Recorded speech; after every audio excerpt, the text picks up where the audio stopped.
ത്രേതായുഗത്തിലെ അവതാരങ്ങളായ രാമൻ, ലക്ഷ്മണൻ, ഭരതൻ, ശത്രുഘ്നൻ കുടിയിരിക്കുന്ന ക്ഷേത്രങ്ങളാണ് നാലമ്പലം. രാമദേവന്റെയും സഹോദരന്മാരുടെയും 4 വിഗ്രഹങ്ങൾ ദ്വാരകയിലെ ശ്രീകൃഷ്ണ ഭഗവാന്റെ കൊട്ടാരത്തിൽ പൂജിച്ചിരുന്നവയാണ്. ദ്വാപര യുഗ അവസാനം പ്രളയം വന്ന് ഈ വിഗ്രഹങ്ങൾ കടലിലേക്ക് പോയി.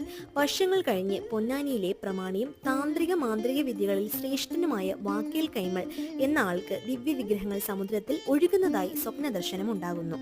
മുക്കുവരിൽ നിന്നും ഈ വിഗ്രഹങ്ങൾ ഏറ്റുവാങ്ങിയ അദ്ദേഹമാണ് 4 അമ്പലങ്ങളിലായി പ്രതിഷ്ഠിച്ചത്. അതാണ് തൃപ്രയാർ ശ്രീരാമക്ഷേത്രം, കൂടൽമാണിക്യ ഭരതക്ഷേത്രം, തിരുമൂഴിക്കുളം ലക്ഷ്മണ ക്ഷേത്രം, പായമൽ ശത്രുഘ്ന ക്ഷേത്രം.